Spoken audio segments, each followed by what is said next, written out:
Which is what if Naruto fell in love with Tayuya and the Sound Ninja Girls. Part 1. And if you enjoy this fanfic, then please press the like button and subscribe to my channel for more fanfic like this. And now let's start the fanfic. Only a few hours ago, Tayuya and her team had been making a mad dash towards Orochimaru's lair to deliver Konoha's precious Uchiha. Only an hour ago, she'd been just about to kill the pineapple-headed Chunin of the Leaf. That is until the sand bitch and her fucking weasel buried her under nearly an entire forest of trees. Fucking shit, this hurts. Tayuya smiled grimly despite her pain, almost expecting Jirobo to chide her for her foul language. They were all dead. Sakin, Ukin, Kitamaru, Jirobo, Kimamuro. She'd felt it when each of them died. She didn't consider them friends, but they were all the foul-mouthed Sound Nin had. All for the precious Uchiha. Faggot pretty boy, she muttered. Her eyelids felt heavy all of a sudden, and she knew she'd be joining her team shortly in hell. Too bad I have go out like a. Tayuya's eyes slid shut, ready to accept the cold embrace of death. Oi, Kakashi. Hakun glanced back to make sure his summoner was paying attention. The Junin was currently carrying Naruto on his back, followed by two Konoha medic nin. Naruto had failed to bring back his teammate, and his injuries were extensive, even for the demon vessel. Yes, Hakun. The summoned dog pointed a paw towards his right. There's someone still alive over there.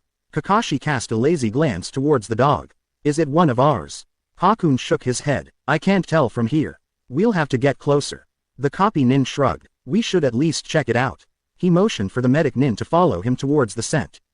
10 minutes later, they were standing in front of what used to be a fairly large area of forestry. It seemed as though something had leveled everything within a 100-yard radius of where they stood.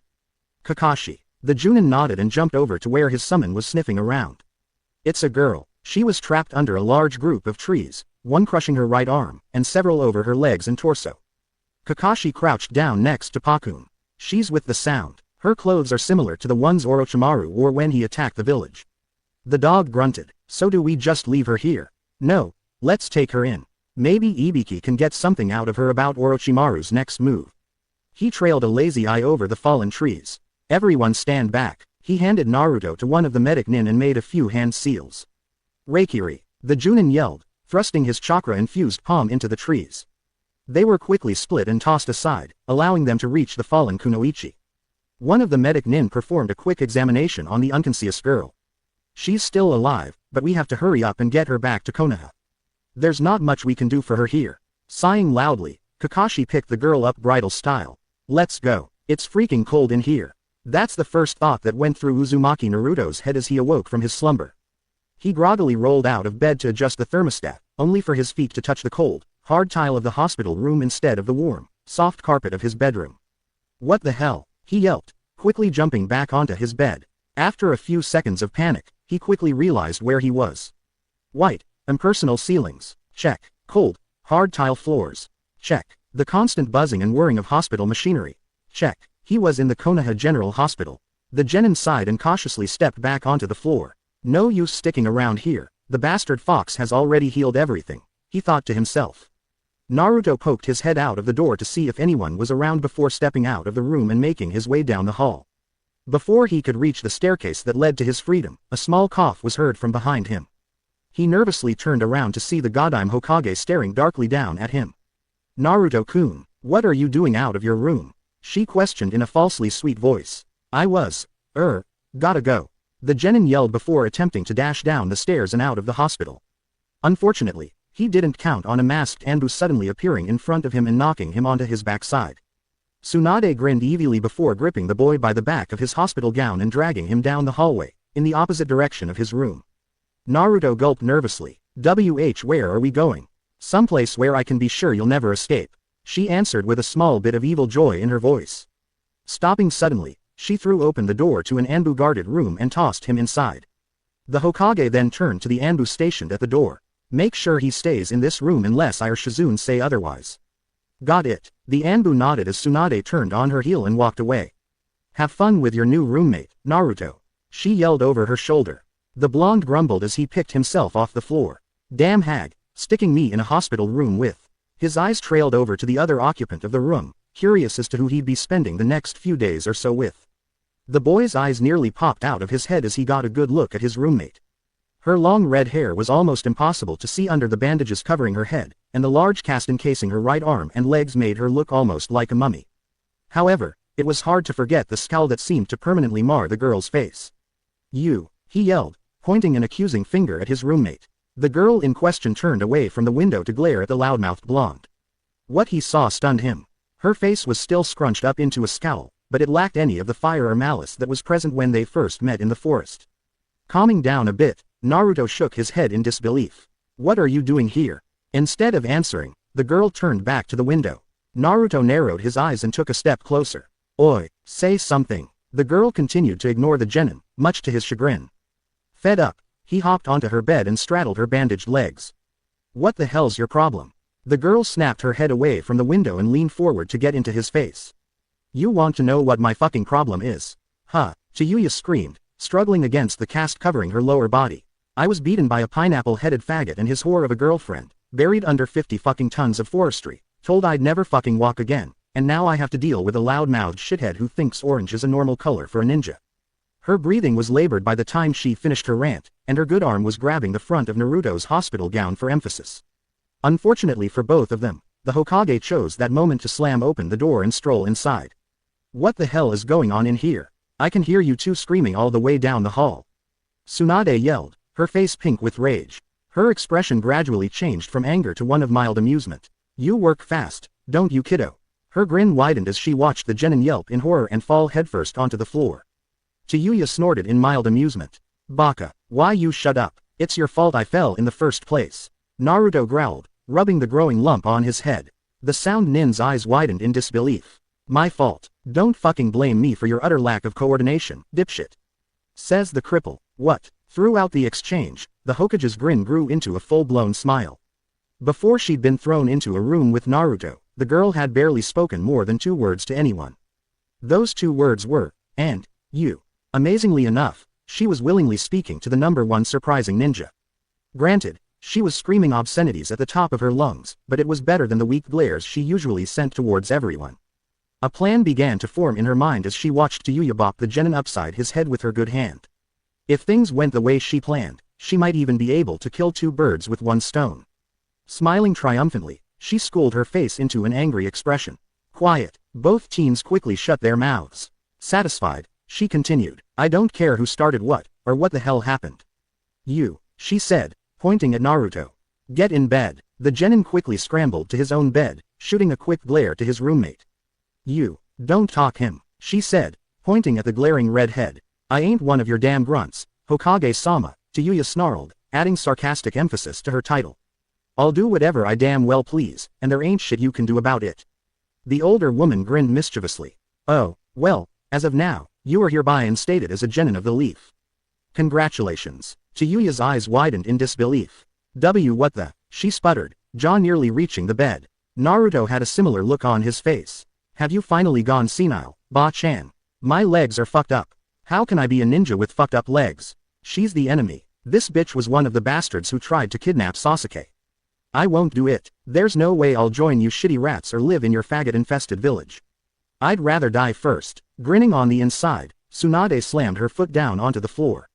The whole hospital seemed to shake, and a few screams of bloody murder were heard from the floor below. "Listen up, brats," she growled, screwing her face up into the angriest face she could manage. "What I say goes. Besides, you don't need legs to work at the academy." The room went dead silent. "What?" Naruto immediately began laughing at the grief-stricken face of the former sound nin. Predicting this, Tsunade grinned. "And you will be her escort." This time, Naruto's face paled in disbelief. "Nani? But I have to train to bring Sasuke back." The Hokage shrugged with indifference. "Oh well, looks like the Uchiha is screwed, then," sighed the older blonde. Tayuya cracked a small smile. Literally, her smile became a giggle, and before long, she was cackling wildly at the vivid images that passed through her mind. The blonde genin looked confused for a few seconds before his face contorted in horror. EWWWWW. While both genin were occupied with their own amusing, sickening thoughts, Tsunade took the chance to slowly slip out of the room. Not long after, Tayuya stopped laughing long enough to wipe a stray tear from the corner of her eye. She looked around the room and noticed the missing presence of the Hokage. "Oi, where'd the bimbo go?" Outside of the genin's room, the Hokage hummed a happy tune to herself. Just as she was about to head down the stairs, a blur of pink appeared from her right. Tsunade-sama, Naruto's gone. He's in room 223. You should pay him a visit. He needs all the support he can get right now, she said, chuckling lightly. The genin tilted her head in curiosity before nodding and running off toward her teammate's new room. Oh, this was going to be good. Naruto, there you are. I've been looking all over for you, Sakura yelled, throwing the door open. Both occupants stared in surprise at the pink-haired genin. Sakura-chan, Naruto stammered, lowering his head to stare at his hands. He bit his lip before speaking again.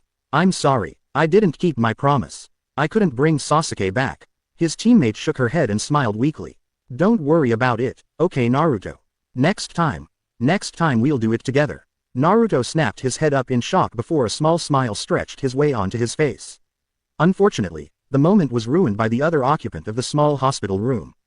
PFF'd. There's no way you fuckwads could ever hope to match Orochimaru in battle.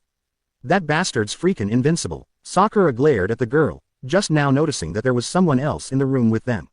Oh, and how would you know that? Tayuya chuckled pitifully to herself. I used to say. Naruto sprang up and clamped his hand over the former sound nin's mouth. Shortly after, she took a large bite out of the offending appendage. Ouch, that hurt. Tayuya snorted in indignation. Serves you right, bastard. While the blonde nursed his currently throbbing hand, his teammate shook her head and turned towards the door. I don't know who you are, but Naruto and I will bring Sasuke-kun back. She glanced back at the full-mouthed genin with contempt. Believe it, she slammed the door on her way out, leaving both patients in mild shock. Tayuya blinked a few times before turning back to the window. The sun would be setting soon, and she'd finally be able to get some sleep after a somewhat stressful day. Oi, of course, she spoke too soon. What the hell do you want? Naruto scratched the back of his head in embarrassment. In all of the chaos that had ensued within the last couple of hours, he'd forgotten to ask. What's your name? Tayuya narrowed her eyes. Why the should I tell you? Hey, I don't care either, but if I'm going to be wheeling you around all day I'd at least like to know the name of the person who's stopping me from training. Tayuya snorted and turned back towards the window. After a few seconds of silence, she glanced at him out of the corner of her eye. Tayuya. The blonde genin smirked a bit at his roommate. Uzumaki Naruto, the man who's going to become the Hokage. Tsunade sat at her desk, furiously signing and stamping her approval on a large stack of forms sitting on the edge of her desk. It was well past 10, and she'd usually be passed out in a drunken stupor by now. However, thanks to her genius plan, she was stuck alone in the brightly illuminated office, working harder than she ever had in her 2 months of being the Hokage. Kami, what the hell was I thinking? She thought, sighing as she signed off on another release form. Turning a ninja from an enemy village into one of our own. I must be losing my mind. Most of her complaining was due to the paperwork required to perform such an action. Not only did she have to instate Tayuya as a genin of the Leaf, but she also had to drop all charges against her for the attempted kidnap of Sasuke and the assisted murder of the Sandaime Hokage. She could only hope that the council would see her reasoning. Surely a ninja of the Leaf would give up information if their home was in danger of attack, right? Pairing the girl up with Naruto would only speed up the process. He had a certain knack for getting people to see things his way.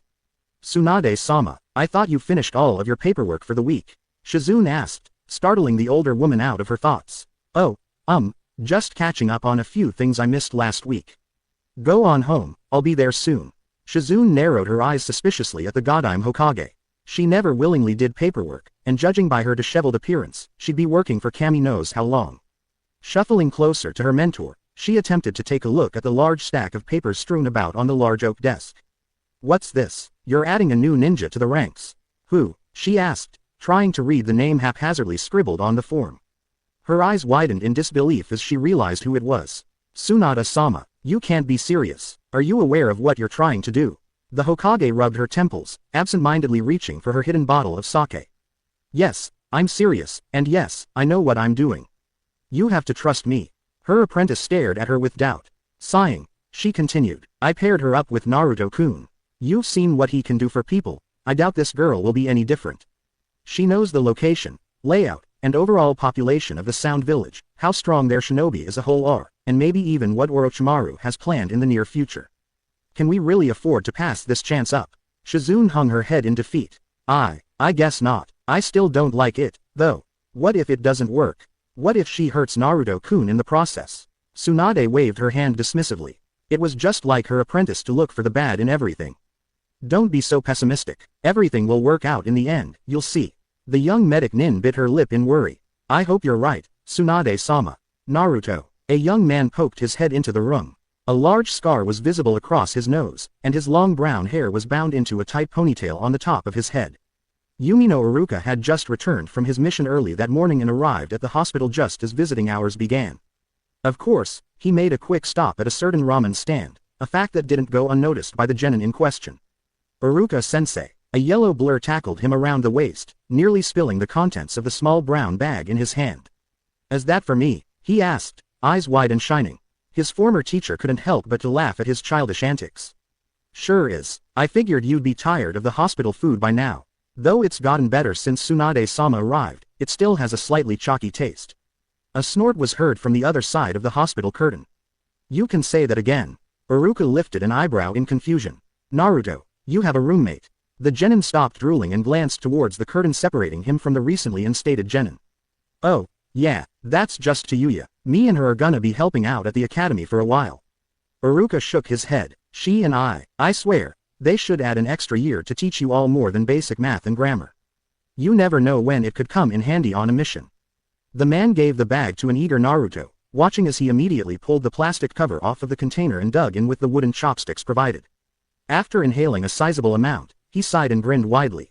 Ah, I forgot just how good Ichiraku's could be. Iruka chuckled and patted the boy on the head. The teacher's face suddenly turned deathly serious as he seated himself on a stray chair sitting near the bed.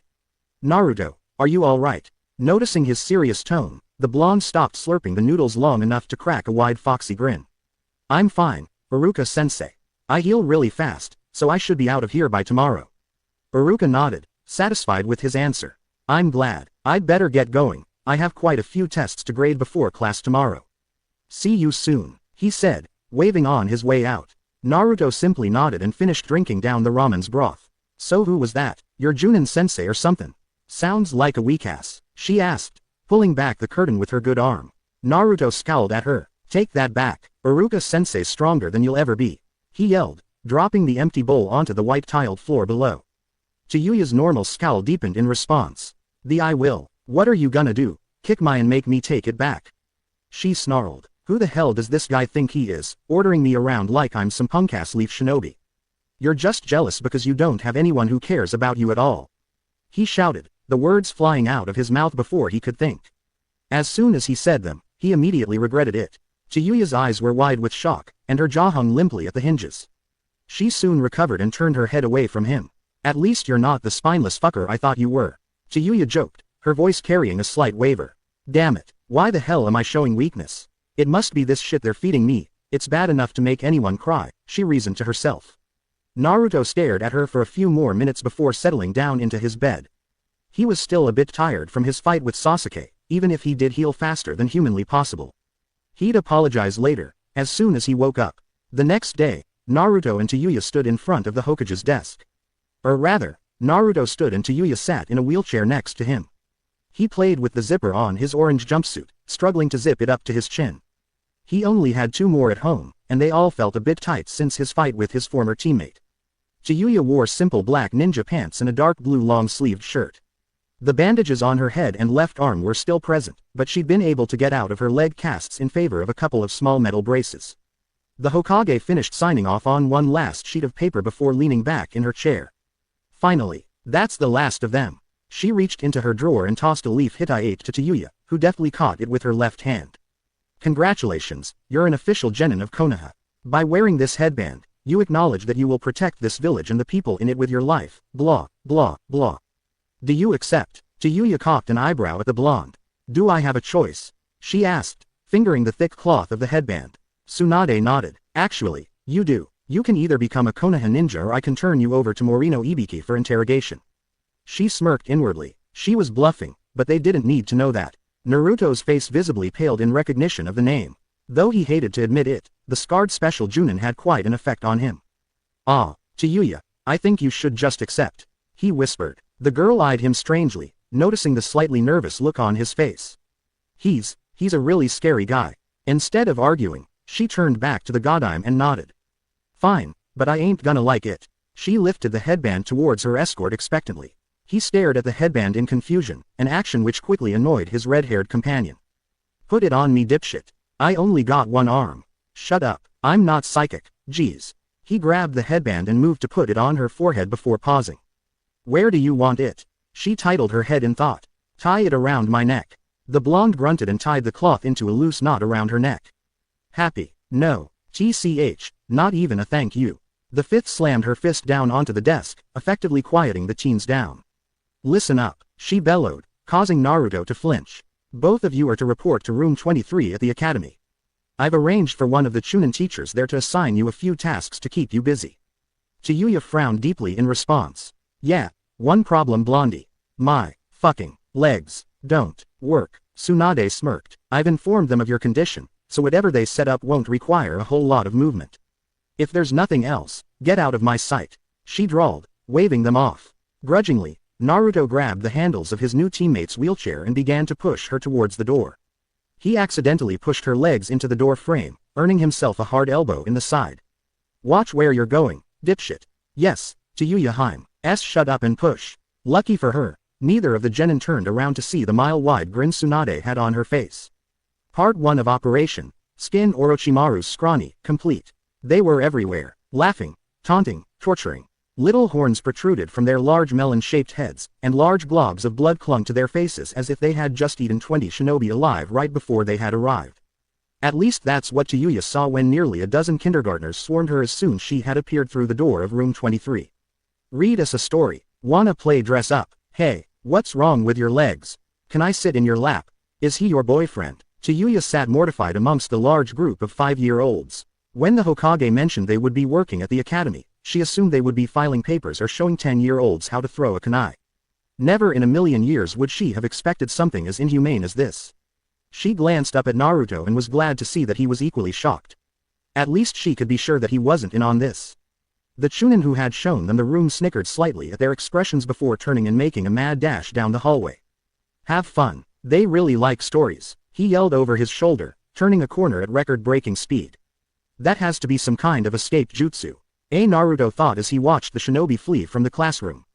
A slight tug of his pants snapped him from his thoughts. Nay, Oni-chan, are you our new sensei? The genin glanced down to see a sickly brown-haired boy staring up at him with large, hopeful eyes. Why yes. A large chorus of cheers went throughout the room. A few of the toddlers darted off to grab books, blankets, and pillows, much to the genin's confusion. It wasn't until the same little boy held up a large book to Tayuya that they understood. Her eyes widened and she began to shake her head ferociously.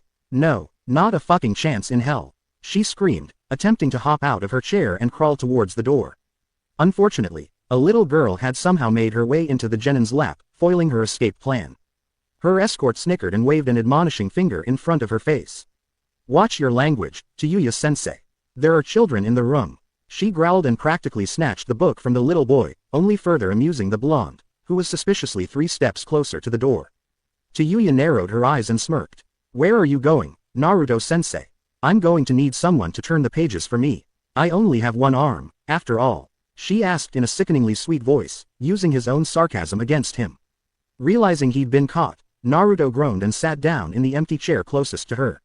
Grinning to herself at the small victory, she turned to read the title of the book in her hand. The Princess and the Fox. The girl glanced up to see that every set of eyes in the classroom was watching her intently. Though it was a little unnerving, she was happy to see that they were at least being quiet. When they were quiet, she didn't have the incredibly powerful urge to roast them over a large flaming pit of charcoal. Alive, Naruto reached over and turned the cover so that she could continue. Once upon a time, there was a princess who lived in a beautiful castle. Many of the animals loved her, but none of them loved her more than her friend the fox. She picked the book up to show the children the pictures before turning to the next page herself. Hey, you don't need me to turn the pages for you, Naruto yelped, shooting up from his chair. Tayuya grinned. Deception is one of the tricks to being a ninja, isn't it? Now sit down and let me continue. Looking back down at the book, she continued. One day, the princess decided to visit her friend the wizard. The girl glanced up to make sure that Naruto was still in the room. She noticed with some surprise that he wasn't in his seat anymore. He was sitting on the large blanket with the toddlers, a few of them leaning against him as they listened to the story. What happened next, Tayuya-sensei? The girl in her lap asked, snuggling back against her. What the genin asked herself, blinking in surprise at the foreign feeling. Deciding it wasn't completely uncomfortable, she continued on with the story. The forest was thick and dangerous, with giant weasels, frogs, and snakes at every turn. But the princess wasn't afraid. She knew her friend the fox was watching her. Tayuya snorted. Who writes this shit? After walking for a while, she came upon a giant white snake. Where are you going, little girl? The snake boomed, staring with big yellow eyes at the princess. A shudder went through her as she absent-mindedly fingered her cursed seal, an action which didn't go unnoticed by Naruto. But the princess wasn't afraid. She knew her friend the fox was watching her. The princess stood up straight and looked the snake in the eye. I'm going to visit my friend the wizard, Orochi-san. She said, unaware that she was being hypnotized by the snake's big yellow eyes. A gasp went through the crowd of toddlers, the loudest of all coming from her escort.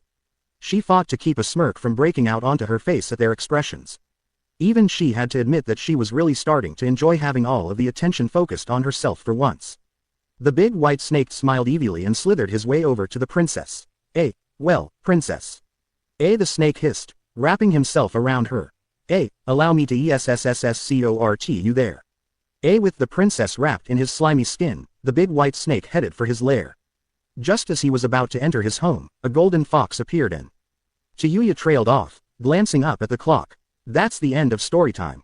The children all stared at her in disbelief. Nani, you can't just end it there. What happened to the princess? Did the giant snake eat her? Come on Tayuya-sensei, finish the story. Tayuya grinned maliciously to herself. Though it wasn't quite as entertaining as watching the little demon's roast, it would have to do. For now, Naruto stood up and grinned. She's right, guys, it's snack time. Their disappointment forgotten, the toddlers all hopped up and ran to their little plastic tables and chairs. After setting down a few cookies and a carton of milk in front of each of the children, the genin inched their way towards the door, only to back into the same sickly little boy from before. His eyes were wide and his lips were puffed up into a small pout. You'll come back and finish the story, won't you Tayuya-sensei? The girl blinked and forced a small smile onto her face. Sure, Jin. Jin. Seemingly satisfied, the boy bounced off towards the others. Not wanting to risk being stopped again, Naruto grabbed her wheelchair and practically raced down the hall and out of the academy, not stopping until he was well into the residential district of Konoha. After receiving another sharp jab in the ribs from Tayuya, he finally slowed his pace down to a walk. So, did you enjoy storytime? Naruto asked, stepping back far enough to avoid another jab from the irate redhead. What the do you think, Blondie? Those little fuckwits almost drove me mad. Looked like you were getting into it to me. I was not. Are you sure, princess? He asked, imitating a voice she'd done previously. The girl blushed and stared forward. Just shut up and push, dipshit. The blonde genin laughed and continued on down the street. They walked on in silence until she cleared her throat. Hey, Naruto, I wanted to apologize for the shit I said about your teacher yesterday. Naruto blinked in surprise. He'd only known her for a couple of days, but he didn't think the word apologize was even in her vocabulary. Oh, he scratched the back of his head sheepishly. Well, I have to say I'm sorry for what I said yesterday. It wasn't right. She nodded and shrugged. Fine, we're even then. Don't get all sentimental and shit on me. So where the hell are we going now? Well, you're going back to the hospital. I'm going to train so that I can bring Sasuke back. What? Oh, no, you're taking me with you. He stopped in surprise. Nani? For what? You'll just get in my way. There ain't no way in hell I'm gonna stay cooped up in that shithole of a hospital all day while you get to run around in the motherfucking sun. By this time, a small crowd of civilians had gathered around the teens, whispering amongst themselves. And just what the air you looking at? The crowd quickly dispersed, though there was no shortage of glares or snide comments thrown her way. Geez, you guys are making a scene. A lazy voice said from behind them. Naruto turned in surprise. Shikamaru, how's Choji, Neji, Hiba, Lee? He asked, reprimanding himself for not asking about them earlier. Though, he couldn't be blamed when all of his thoughts were focused on his temporary teammate and Sasuke. They're all fine. Choji and Neji got the worst of it, though, he said, grimacing slightly. It wasn't your fault. You did the best you could. Shikamaru nodded and glanced at the girl currently glaring at him from her wheelchair. Oi, you lived, huh? I have to admit, I'm more than a little surprised. I didn't think anyone could survive a blast like that. Tayuya glowered dangerously at the Chunin. I ain't weak like you shitty leaf ninja. But aren't you one too? He asked, taking notice of her headband. How did you become a leaf ninja anyway? TCH, easy. You faggots are so fucking weak that the Hokage herself had me instated to help you all out. Watch your back, bitch, cuz I'm coming for your. She smirked up at him, practically daring him to reply. Even though you can't use your legs. Right, he continued on past Naruto and a fuming Tayuya. Later, Naruto, troublesome woman. Naruto snickered at her expression. He's right, you know. You can't use your legs. Back to the hospital, Naruto took a deep breath, focusing himself on the log in front of him. It slowly began to distort and shape into Orochimaru, the perfect target to take his anger out on. Lashing out with right hook, he rolled to his left and followed it up with a perfectly executed roundhouse. He then flipped over his target and gave it a strong donkey kick. The wood splintered slightly under the pressure, much to his delight. Punching the log a dozen times in succession, he performed a perfect backhand spring and landed 30 feet away, taking deep breaths of air. All of this happened in a span of around 5 seconds. You suck, a voice yelled from behind him. The blonde turned around and flipped the person off. Shut up, can't you see I'm training? Oh, is that what you're doing? I thought you were doing the fucking chicken dance or something. Naruto's eye twitched in anger. He was already regretting not leaving her at the hospital. Okay, Tayuya-sensei, why don't you give me a few pointers? He snapped his fingers in mock realization. Ooh, that's right, you can't because you're stuck in a fucking wheelchair. Naruto yelled, feeling a bit of the Kyuubi's chakra trying to slip out of him. Tayuya blinked. Just when she thought he was incapable of getting truly upset, he pulls a stunt like this. Strangely enough, she didn't get the smug satisfaction she usually got from making others angry. In fact, she felt slightly hurt. Hey, what the hell am I thinking? I've been trying to do this all along. It must be something in the food. Those bitches are trying to turn me into one of them.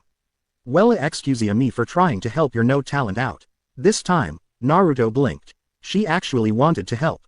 He felt the small amount of sinister chakra quickly drain from his system. You want to help me? Why? Tayuya again rubbed at the cursed seal on her neck, keeping her eyes low. I want to pay that bastard back for his gift. Since I can't him up myself, what better way than to have an indirect hand in training the who knocks him off? His eyes widened in disbelief. All this time, he thought she wanted to go back to the Sound and Orochimaru. Perhaps he wasn't the only surprising ninja in this village anymore. Did you accept it willingly? She snorted and narrowed her eyes. Yeah, but when I did, he only me 2 things. 1, that it would exponentially increase my chakra, and 2, that it only had a 1 in 10 survival rate. He didn't mention all of the bad things that came along with it. A sudden realization came to Naruto. If Tayuya had a cursed seal like Sasuke, she could help him study his weaknesses for when it was time to bring him back. Bad things. Like what? The girl looked thoughtful for a few minutes. Well, for one thing, Orochimaru can pretty much control us if he wants to. Through our seals, the bastard can inflict an inhumane amount of pain on our entire nervous system. He can also stop us from using it altogether. She glanced up at him, only to find that he was practically raping her personal space. Gah, what the hell are you doing? He blinked and leaned back. What do you mean? I was just looking at your cursed seal. Just go over there so I can help you train. She yelled, pointing at the field in front of them. Just as he was about to walk away, she grabbed his arm. Wait, he looked back at her curiously. What? Can you take me out of this chair? It's hard as, she asked, a light scowl marring her face. Shrugging, he quickly scooped her up in his arms and set her down under the shade of a large tree. How's that? Tayuya leaned her head back and stretched, enjoying the feel of the lush grass beneath her and the freedom to move as she wished. Well, as free as one could without mobility in their legs. Fan-fucking-tastic. He stared at her for a few more seconds before smirking. You know, you're not as ugly as usual when you're not scowling. She quickly brought her arms back down and crossed them over her chest. Yeah, get into your usual stance and I'll tell you what you're doing wrong. He nodded and happily settled himself into a stance that one of the academy instructors taught him before he became a genin. Quote. Is that your stance? She asked after he stopped moving. Yeah, the girl smirked, then grinned, then chuckled, and before long, she was full on guffawing. Tears gathered at the corners of her eyes as she began to choke on her own spittle.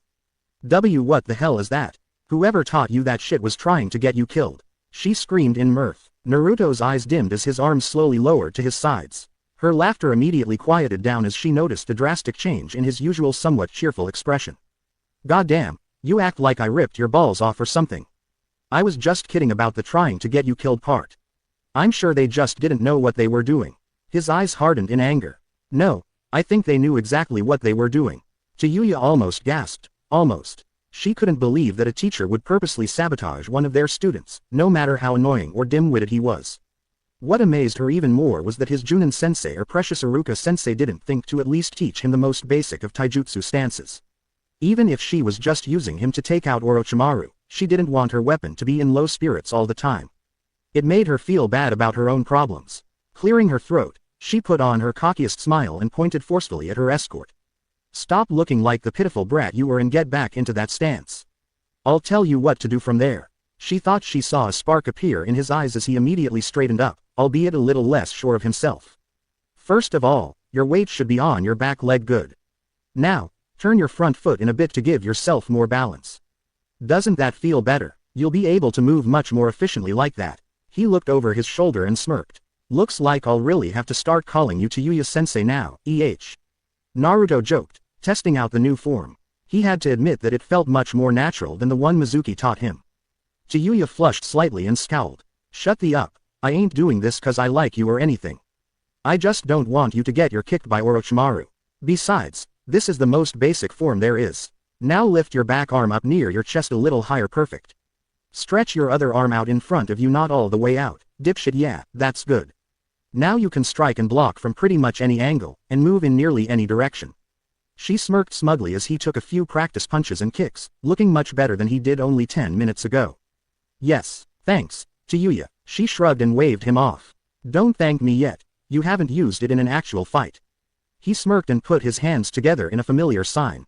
Kage Bunshin no Jutsu. A shadow clone popped into existence, much to the surprise of the former Sound Nin. Holy, you never cease to amaze me. He smiled genuinely at the girl before settling himself into the new stance and sparring with his shadow clone. She couldn't keep a tiny smirk from slipping its way onto her face as she watched him. By the time she was done, Orochimaru won't know what hit him. Both genin were oblivious to the angry pair of eyes watching their every move. Naruto sparred for a few more hours, even going as far as to create 10 shadow clones to fight against. Every few minutes, Tayuya would call out tips or admonishments, most of them starting with an insult, of course. As time went on, the insults gradually turned into compliments, and she even began to hold back on the name-calling. Sometime during his training, he'd shed his jacket and thrown it towards the foul-mouthed redhead, causing the name-calling to resume full force. After a while, she became silent. I must be doing pretty good. Naruto thought as he crouched down onto the ground, breathing heavily and glancing up at the night sky. The stars and moon were glowing brilliantly, a sign that it was at least after 8.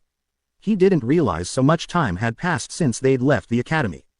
Oi, Tayuya, ready to go back? He called over his temporary teammate. When she didn't answer, he reluctantly stood and walked over to where she was reclining against the large tree. Tayuya, looking closer, he realized that her eyes were closed, and her head was tilted off to the side at an awkward angle. It didn't take a genius to see that she was asleep. His discarded jacket was spread out over her torso, probably to ward off the cold. It did tend to get pretty cool in Konoha, after all. The genin stared a moment longer before reaching over to pick the girl up. What he didn't count on was her fist shooting up and punching him square in the jaw, sending him sprawling 5 feet into an adjacent tree. The girl blinked sleepily and yawned, rubbing at her eyes with the offending hand. Must have fallen asleep. She thought to herself, noticing it wasn't light outside anymore. She glanced at the area where Naruto had been training, only to see a battered training log and a few ninja weapons spread out on the ground. However, there was no sign of her blonde escort. A small pang of anger washed over the girl. That bastard deserted me. She shrieked in her mind, already thinking of ways to cause the genin pain. That is until she heard a strangled groan coming from her left. Tayuya snapped her head around to see Naruto lying sideways against a thick oak tree, tending to a large bruise on his cheek. She blinked in surprise. What the happened to you? Naruto glared at her and rolled himself onto his hands and knees. What happened? You punched me, he yelled, waving his arms in an exaggerated fashion. The girl blinked again. I did. She glanced down at her fist in surprise. Good to see my reflexes haven't dulled any. Yeah, what? Do you think I hit myself? Damned if I know. You might be some kind of masochist. A maso? What? Tayuya shook her head in exasperation. Holy shit, you're stupid. Just put me in my chair and get me back to the hellhole you call a hospital. Shooting her one last glare, the blonde stood up and walked over to the crippled genin. He pulled his jacket off of her first, attempting to put it on. The girl shivered and grabbed a hold of one of the sleeves. When he stared at her questioningly, She scowled and tugged on the sleeve a little harder. It's cold as shit out here. Be a gentleman and let me use your jacket. She meant for it to be a suggestion, but it came out as more of a command. Will you be quiet and go back to the hospital peacefully if I do? He asked, patting himself on the back for coming up with such a great idea. She nodded and pulled the jacket from his grip, immediately wrapping it around herself to ward off the persistent cold. After regaining a bit of her warmth from the heavy material of the bright orange jacket, Tayuya lifted an arm towards her escort. Hurry up, I'm freezing my off out here. Naruto scowled but bent down to pick her up bridal style. She wrapped her good arm around his neck and nodded after she established a firm enough grip. As he ascended to a standing position, both felt a small wave of killing intent from the forest around them. What the hell was that? He asked, looking around for any sign of life. Tayuya was doing the same, immediately going into ninja mode despite her handicaps. I don't know, but we'd better get the out of here before whatever it is decides to make itself known. Quickly setting her back into her wheelchair, Naruto formed some chakra in his feet and dashed off towards civilization while occasionally glancing over his shoulder to see if anyone was following them. Even as they ran, they felt the strange presence following them, the foul aura getting stronger and stronger with each step. Before long, they reached the densely populated market district. Thankfully, the killing intent immediately disappeared, allowing the genin to slow his pace to a brisk walk. That was scary, he breathed, attempting to regain his breath back after the sprint. Normally he wouldn't be so tired, but he'd just spent the better part of the afternoon training his taijutsu. The girl nodded in agreement, trying to catch her own breath despite not doing anything. Yeah, that was like some Freddy Krueger shit. Both genin paused for a moment before bursting out into laughter. Civilians and ninja alike wisely edged their way around the howling teens, unsure as to whether they were psychotic or not. It took well over a minute for them to calm down enough to keep moving, although they both sported equally wide grins, a fact which still managed to creep out most of the citizens they came across. As they walked deeper into the market district of Konoha, Tayuya soon became aware of the glares and frowns sent their way. A few of the people muttered words under their breath, none that she could hear over the increasingly loud chatter. She glanced up to see that her escort was still grinning, albeit it was slightly strained from her vantage point. Oi, Dobi, what's with these shitheads? I thought the bimbo didn't tell anyone where I was from. His smile slipped a bit before widening into a full foxy grin. Oh, they're just upset about some pranks I pulled a while back. He lied, skillfully skipping around the truth. It wouldn't do any good for her to know about the Kyuubi. She eyed him for a few seconds before shrugging it off. It wasn't her job to cross-examine the boy. You must have pulled some fucking good ones, 'cause they look angry enough to slit your throat in your sleep or something. Naruto made an abrupt stop, nearly throwing the girl from her wheelchair. Her statement brought back some painful memories from his childhood. I thought you were supposed to be quiet, he said, his voice deathly cold. Tayuya looked taken aback at his sudden change in emotion. What the shit, is he bipolar? She wondered, taking note of his dejected expression. Her face soon deepened into a scowl as she turned around and faced forward again. What the hell did she care? It wasn't her fault the bastard had deep-seated problems. He soon began pushing her towards the hospital, though at a much quicker pace than they'd been traveling at before. 5 minutes later, they arrived at the door to room 223. Even as he lifted her frail body onto the hospital bed, they didn't speak. He stared at her prone form for a few seconds, watching how the moonlight illuminated her features as she glared out of the window to her right. Naruto walked back to the doorway in silence, opening the door with a soft click. I'm sorry, he whispered, much to the girl's surprise. She snapped her head around to reply, but found that he'd already disappeared down the hallway. The smallest of smirks made its way onto her face. Idiot, gah, a feminine voice yelled while tossing papers into the air. Where is it? Where? The fifth Hokage was currently tearing her office apart, looking for her last bottle of sake. She knew she had another bottle left, she'd just restocked her secret stash yesterday. A perverted chuckle resounded in the nearly empty room.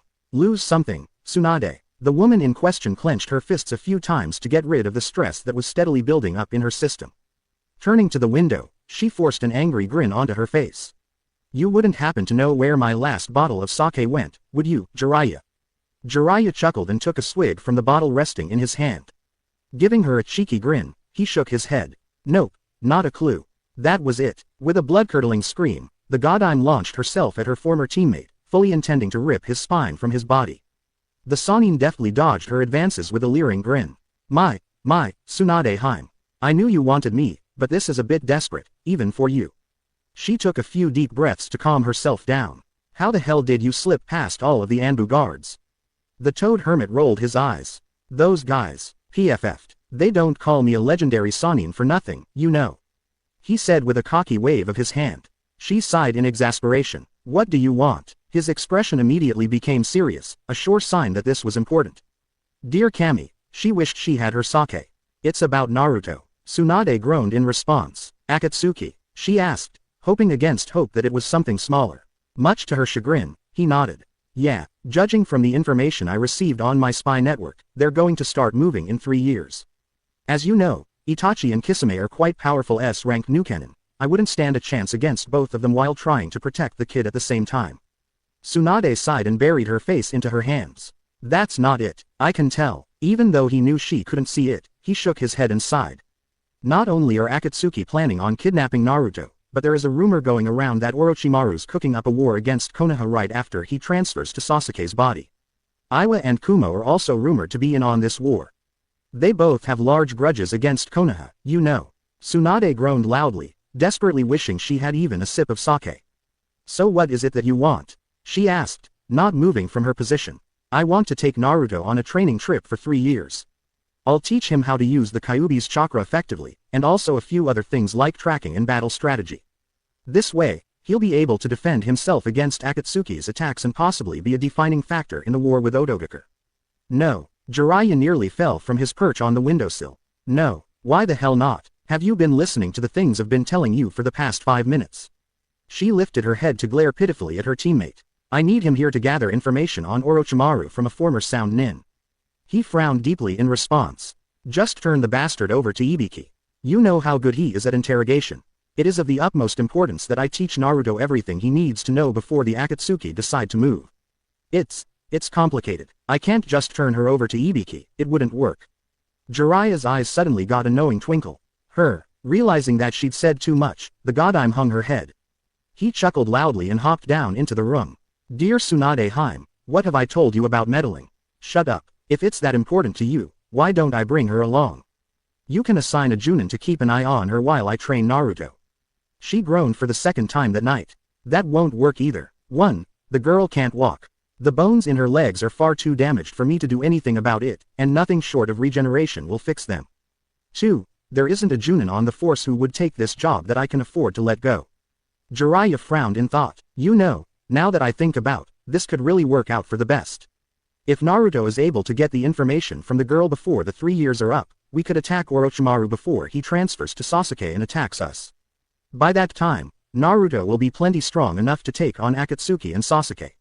I'm a genius. Tsunade blinked in frustration. Did you not just hear a word I said? The girl cannot walk. She will never walk, she said, speaking in a voice she'd use as if she were talking to a toddler. And there isn't a Junin on the force who I can afford to let go. Must I repeat it again, Baka? The man chuckled and waved his hand. So her bones are practically dust. Big deal, he said, shrugging his shoulders. Tell me Tsunade, how does your Genesis rebirth technique work? Tsunade stared at him as if he'd grown a third head.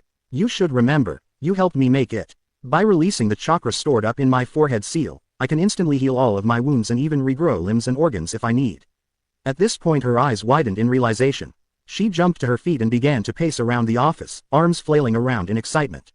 That's it. If we can recreate the same technique on Tayuya, she'll easily be able to restore her bones to their previous state. Jiraiya, you're a genius. He smiled and nodded in agreement. I know, you don't have to tell me. After her initial excitement wore off, she immediately slouched back onto her desk. But how will it work? We don't have the time for her to build up the chakra on her own, and neither of us has enough chakra to force into the seal ourselves. Hell, we don't even know how to cancel the technique after the required healing is complete. Jiraiya grinned as if expecting this response. Are you forgetting who I am? Besides the #1 super pervert of Konoha, I am also a master of seals. I'm much more experienced than I was when we created your technique, Tsunade Haim. Give me a week and I'll cook something up. As for the required chakra, I happen to know a certain genin who has more chakra than an entire Anbu squad. She smirked. You really are a genius, you know that. The hermit flashed her one of the true smiles he reserved for those closest to him. I know, dear, I know. Now, you'll have to find a Junin on your own Tsunade Haim, but you can leave the seals to me. Noticing that she was lost in her own thoughts, he snuck up behind the slug Sannin and quickly groped her. Ah, still as lovely as I remember. He sighed before slipping out of the window. It wasn't until 5 minutes later that the Hokage realized what he had done. Jiraiya, 10:59. Where the is he? Tayuya glanced at the clock again, sighing wearily to herself. Here she was, dressed and ready to go, and he was nearly half an hour late. Not that she was in any hurry to go on a cross-village journey to the academy with the blonde idiot. No, she simply wanted to get out of this cold, impersonal room and out into the warm air of Konoha. Her eyes darkened slightly as she remembered the small spat they'd had last night. She was starting to believe that he wasn't even going to show, something that strangely upset her. I don't even know what the hell he was so angry about, as she thought, remembering the extremely cold voice he had regarded her with. The genin sighed again and flopped back onto the bed, resigning herself to a day of lounging. Suddenly, she noticed a piece of bright orange cloth resting on the ground beside her. She stretched out to pick it up and recognized it as the same jacket Naruto had loaned to her the night before. TCH, the idiot forgot to take his shitty jacket with him. She fingered the thick material of the coat. Glancing at the door one more time to make sure no one was coming in, Tayuya lifted the jacket to her nose and took a slight whiff. It smells like ramen. A sudden opening of the door surprised her out of her thoughts, and she quickly threw the garment back onto the floor. Tsunade's apprentice stepped through the door and blinked in surprise. Sorry, I thought you'd be gone by now. The woman glanced at the clock resting on the table to Tayuya's left. Where's Naruto-kun? Aren't you two supposed to go to the academy today? Instead of answering, the girl snorted and looked away, occupying herself with watching a few bluebirds hop around and titter on the windowsill. Shizune smiled and moved to check the genin's medical chart. I know you're waiting for him. You can't fool me. Again, she didn't reply. He's strong, you know. He took on Orochimaru twice. The medic nin muttered, attempting to bait the girl into a conversation. She still had her suspicions about the former sound nin after all. TCH, yeah right. The older woman smirked behind the chart. Hook, line, and sinker. Oh, it's true. Once during the Chunin exams, and once when he accompanied Jiraiya-sama to find the Hokage. By this time, she had the genin's full attention. Yep, he even learned one of the fourth's legendary techniques in only a week. Okay, so she was stretching it a bit. He'd actually only learned the last step in a week, and required the use of a clone to execute it. But she didn't need to know that. Tayuya on the other hand was floored. She wasn't from Konoha, but she'd definitely heard of the fourth Hokage. It was hard not to hear about a man who killed over 1,000 Iwakager ninja in under 10 minutes. Not to mention that every now and then Orochimaru would mutter things about the yellow flash stealing his rightful position as the Hokage. You're shitting me. Shizune shook her head. Nope. I also heard that he defeated Sabaku no Gara, the demon vessel of the Shukaku. Tayuya's jaw was practically on the floor by now. Are we talking about the same Naruto? Blonde hair, stupid face, gay bright orange jumpsuit. Tsunade's apprentice nodded and set the chart back in its resting spot near the end of the bed. Maybe he's not as stupid as he looks. He's still one lucky to face Orochimaru twice and live. I assure you, luck had nothing to do with it. Before the genin could say anything else, Naruto burst through the door, breathing heavily as he tried to form a coherent sentence. Sorry, late, overslept. He breathed between gasps. Shizune smiled fondly at her surrogate little brother. He glanced up and grinned widely at the woman. Hey, Shizune Ne-chan. She nodded in response and slipped out of the door to hide her growing grin. She could always come back later and find out what she needed to know about the girl. You'd better hurry up and get to the academy, Naruto-kun. Your friend looks a little antsy. The medic called from over her shoulder. The blonde stared at Tayuya and lifted an inquiring eyebrow. Ready to go? He asked, scratching nervously at the back of his head. Tayuya scowled at him, but nodded. He quickly grabbed the wheelchair resting by the doorway and wheeled it over to his teammate's bedside. Do you think the kids will be mad that we're late? The boy inquired, setting her down in the chair. She shrugged slightly and picked up the orange jacket she'd discarded earlier, draping it haphazardly over her lap. Who gives a shit? It's not like they can do anything about it. Well, since you don't care, I'll make sure I tell them it's your fault. What? Oh, hell no, you're taking the fall for this one. I thought you didn't care. I don't. I just don't like being blamed for shit I didn't do. Sounds like fear to me. With a well-placed elbow to his side, Tayuya quickly ended the argument. She frowned and pointed towards the door. Push. Yes, Tayuya Heim, he drawled sarcastically, dodging another elbow. To say that the kindergarteners were upset would be an understatement. Every single one of the children were glaring maliciously at the teens, even causing Naruto to take an unconscious step back. The Chunin instructor shot them a look of pity before quickly performing a shunshin out of the room. Bastard, Tayuya mumbled, glaring at the spot where the Chunin had previously been standing. She was broken from her thoughts when a large book was shoved into her hand, and the same little girl from the day before hopped into her lap without a word. Not wanting to provoke the children into doing something rash because they were, in fact, demons in disguise, the genin immediately popped open the book and turned to where they left off. Naruto had already settled himself among the kids, although he glanced nervously at them every few seconds. Yep, the little bastards were definitely demons. Tayuya. Can you start reading? Her escort asked, motioning towards the impatient and murderous-looking students. She nodded and cleared her throat harshly before beginning. Everyone knows where we left off, right? After receiving a stiff nod of consent from the kids, she continued. Just as he was about to enter his home, a golden fox appeared and snarled angrily at the snake. Let her go. The fox boomed, taking a large step forward. The giant white snake smiled and looked down at the fox. Little fox, do you think that you can defeat me in battle? Run along before I eat you too. She made sure to change her voice to fit the characters, actually somewhat enjoying herself. It sure beats sitting in hospital bed all day. The children gasped and murmured amongst themselves. If the snake ate the fox, what would happen to the princess? She took a quick surveying look around the room before continuing. The fox was afraid, but he stood his ground. He launched himself at the snake, only to be knocked into a tree by the snake's giant head. The princess gasped in horror. No. Not my friend the fox. She screamed, struggling against the snake's tight hold. Don't worry about me, save yourself. But the fox only shook his head and smiled. As long as I have an ounce of breath left in my body, I will always protect you. Frowning, the snake launched himself at the wounded fox. I told you to not to meddle, and now you shall die. Tayuya glanced up at the clock and grinned evilly to herself. She snapped the book shut and set it down in her lap. Sorry kids, it's snack time.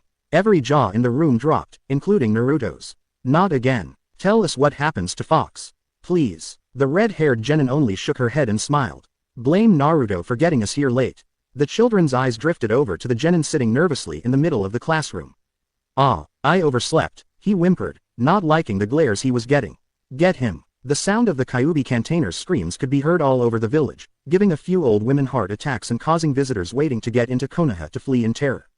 10 minutes and one beat down later, the genin made a quick retreat out of the academy. Ow. Who knew kids that small could hit that hard? Naruto asked, rubbing at a bruise on his cheek. Thankfully, he'd managed to protect his more sensitive areas from the irate kindergarteners. Tayuya snorted. Serves you right for being late, bastard. He grunted in response. They walked along in silence, a fact which didn't go unnoticed by the redhead. Unable to suppress her curiosity, she glanced up at Naruto. Amazingly enough, all of his bruises and cuts had already healed from his earlier beatdown. Holy shit, no wonder he survived after facing Orochimaru. Her eyes traveled from his injuries to his deep, cerulean eyes. While he was certainly aware of what was going on around him, his mind was quite obviously somewhere else. She could see the faraway look in his eyes, and couldn't help but wonder what he was thinking about. Naruto on the other hand was deep in thought, completely oblivious to the curious stare of the ill-tempered girl. His hands tightened around the handles of the wheelchair as he thought of his fight with Sasuke. He hadn't had much time to think about it, only briefly reflecting on his feelings before falling asleep or while training. However, Sasuke's words constantly reverberated in his head. You are my closest friend, Naruto. And that is why I must kill you. It just didn't make any sense. Why would he want to kill his closest friend? His blank gaze hardened slightly as he thought about his training. While he would try his hardest to become strong, it was hard to deny the cold hard fact that he would never be able to match Sasuke if they met again. The bastard was getting training from the legendary Sannin, after all. For the first time since he became a genin, Naruto felt weak. Tayuya was getting a kick out of the emotions playing over his face. First, he looked angry, then sad, then confused, then angry again before his face finally settled on depressed. She sighed and rolled her eyes in disgust. The idiot was probably thinking about Sasuke again. An odd feeling of jealousy resounded in her heart. If there was one thing she hated in life, it was being overlooked. Orochimaru had done it plenty of times with issues regarding the Sound Five, especially when it came to Kimimaro. After he'd arrived, her leader couldn't stop talking about how great his bloodline limit was, or how easily he would crush Konoha when the time came. Hell, if the bastard hadn't fallen ill before Orochimaru could transfer into his body, she doubted the snake would have given her any decent training at all. She'd be damned if Naruto overlooked her in favor of the faggot Uchiha. Oi, shithead, wake up. A few of the older villagers stared in shock at the girl's random outburst, appalled that the new generation of ninja had such filthy mouths. Much to her chagrin, the boy made no movement to show that he'd heard her. She scowled in annoyance. How dare he ignore her? Using all of her strength, she launched an elbow straight into his unsuspecting gut. Ouch! What the hell, Tayuya? He yelled, rubbing at his stomach. She noticed with some satisfaction that the pain didn't seem to disappear as quickly as it did when their temporary students beat him up. If you'd stop dreaming about your gay lover, maybe I wouldn't have to elbow the shit out of you. I'm not gay, Naruto yelled, eyebrows furrowing in anger. Just the thought of being with Sasuke sent a disgusted shudder through his body. Tayuya was more than amused at the reaction she got from him. She made a mental note to insult his sexuality more often. Hey, you don't have to prove it to me. What you and the faggot Uchiha did before he turned traitor is your own damn business. Where the hell are we going, anyway? She asked, cutting him off before he could come up with a retort. A strange smile appeared on his face, almost as if he was never thinking about the Uchiha or her insults to his manhood. The best place in all of Konohagakure, he exclaimed, pumping an energetic fist into the air. The corners of her mouth involuntarily twitched upwards at his upbeat expression. Though she'd never admit it to anyone, his smile was extremely infectious. When Naruto said he was taking her to the best place in all of Konoha, she thought he was taking her somewhere truly magical. A secluded lake, an extremely upscale restaurant, or hell, even the local park. Never in a million years would she have ever guessed a ramen stand. Her eye twitched in annoyance. Oi, Oji-san, 2 bowls of miso, the blonde yelled, wheeling Tayuya into the small ramen stand. He didn't notice her clenching hand or her viciously annoyed expression, not until she attempted to jab him in the balls, anyway. Luckily, he was just quick enough to take a hasty step back. Baka, I thought you said we were going to the best place in all of Konoha. She complained, slightly irked that she'd missed her target. Naruto looked dumbfounded at her question. But, this is the best place in all of Konoha. The people here are really nice, and the food is the best. Just give it a chance, I swear you won't be disappointed. Please, Tayuya, he whimpered, using the infamous puppy dog eyes. The redhead sighed harshly and hung her head in defeat. Between his pitiful expression and large, pleading eyes, it was hard to deny the boy his ramen. She doubted that she could hate him any more than she did right now. Wait, scratch that, there was no possible way that she could hate him any more than she did right now. Fine, this shit better be damn good, or so help me all. She said, allowing the ominous threat to hang in the air. Naruto grinned brightly and picked her up out of the wheelchair, setting her down on an empty stool. Well, at least it smells good. She thought, staring hungrily at the variety of toppings spread out behind the countertop. After a few days of eating nothing but hospital food otherwise known as shit, ramen was a much welcomed change. Drool slowly began to seep out of the corner of her mouth, and her stomach began constricting painfully in hunger. Miss. Tayuya quickly snapped out of her hunger-induced coma to see a teenage girl with brown hair staring at her in concern. She didn't look like a ninja, so she was obviously a civilian. But why the hell would a civilian be talking to her? Caught off guard, the genin said the first intelligent thing that came to her mind. Wah. The civilian girl smiled brightly and lifted her notepad. I asked if you were ready to order. Sure. I'll have whatever the hell he's having, she said, jerking a thumb at the blonde sitting to her left. Ayame nodded and relayed the order to her father, an old man with a seemingly gentle disposition. She could almost see why her escort liked the place. Despite its small size, the restaurant had a very cozy feel to it. It wasn't until a few seconds later that she realized Naruto was staring at her with something akin to shock. What the air you looking at? She asked, suspicious of the awestruck expression on his face. You don't want veggie ramen. Veggie ramen, what the would I want that shit for? He continued to stare at her as if the answer was obvious. Well, aren't you watching your figure? Are you calling me fat? Tayuya exclaimed, causing the old man to grimace in sympathy for the poor boy. Though he seemed like a pretty good ninja, the boy clearly had no skill with the ladies. Naruto on the other hand waved his hands in front of him defensively and subconsciously inched his way onto the opposite edge of the stool. And no, it's just that well, Ino and Sakura-chan are always on diets, and they always say that ramen's too fattening and that Sasuke-tem won't like them if they eat it and that if Sasuke-tem won't like them they'll never be happy and if they're not happy then I won't be happy cause then they'll want to Bayatame up for making them fat and, he rambled, hoping to avoid another beat down. Even if she was crippled, a woman scorned was still dangerous. She almost smirked at his fearful expression. I get the idea, dipshit. I just think it's stupid. Why the would a kunoichi need to be on a diet? Shit. We jump through trees and train nearly every day of our lives. That's exactly what I said. But then, Sakura-chan would just hit me on top of the head for being stupid. He said, shrugging and turning to the freshly made ramen the chef had just set down in front of them. "Itadakimasu," Naruto exclaimed, wasting no time in grabbing his chopsticks and eating. He shuddered in pleasure as the noodles slipped down his throat. "Oh, that's good." His partner watched in mild horror as he slurped, sipped, and gobbled his way through the entire bowl while at the same time relaying the gory details of his latest mission to the old chef. "Damn, and I thought Jirobo could put it down fast. This guy puts the fat ass to shame." She thought, jaw nearly scraping the countertop. "Nay, Tayuya, you should eat before your noodles get cold. They're not as good when they're all soggy and stuff," he said, already halfway through his second bowl. She was slightly amazed that he even remembered she was there. After all, it seemed as if he was in his own little ramen-filled world, judging by the stupid grin plastered on his face as he ate. Deciding to take his advice, she broke her chopsticks and dug in with a quiet, "Itadakimasu." She placed a few of the noodles into her mouth, swishing them around a bit to get a good feel for the taste. She chewed the noodles slowly and swallowed. An eager Naruto watched nervously as the girl inspected and thoroughly examined the noodles. "Well, what do you think?" he asked, trying not to look too interested. Pretty good." Tayuya shrugged and grabbed a larger serving, stuffing them haphazardly into her mouth. "Okay, so she wasn't the most refined eater in the world." "Really?" The girl nodded and swallowed again. "Yep, best damn ramen I ever had." Of course, she neglected to mention that it was her first time ever eating professionally made ramen. Cup ramen didn't count. Her escort grinned widely. "I think I can like you," he said, slurping a mouthful of noodles down his throat. The redhead sputtered noisily and choked on her ramen. What? Naruto turned to Yuya and gave her a wide toothy grin. A grin that looked disturbingly similar to Rock Lee's. "I said, I think I can like you. There are no bad people among ramen lovers." The girl scowled and bopped him over the head with her good hand, sending him plowing face first into his half-finished bowl of soup. "Dobi, don't say shit like that when I'm trying to eat." She angrily stabbed at her noodles and swallowed another large mouthful. Her escort grumbled and picked his face up out of the now empty bowl. "Why do girls always hit me when I give them compliments?" he whined, wiping at his face with the collar of his shirt. She grinned into her soup at his pitiful expression. Even if he was a dumbass, he was at least an amusing one.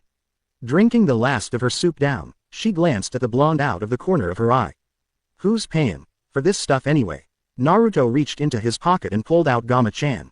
"I am, of course." Tayuya snorted slightly at his extremely goofy purse. Just when she thought he couldn't look any stupider, he pulls something like this.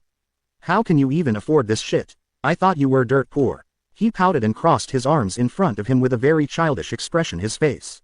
"Hey, I'm not poor. I still have a lot of money left over from when we fought Zabuza and Haku.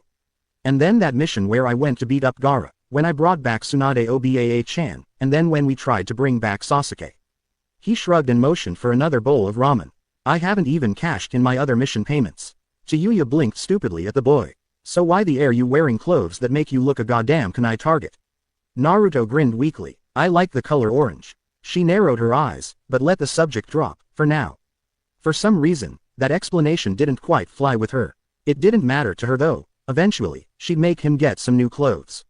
Maybe if he actually looked like a ninja, she'd have more faith in his ability to beat Orochimaru.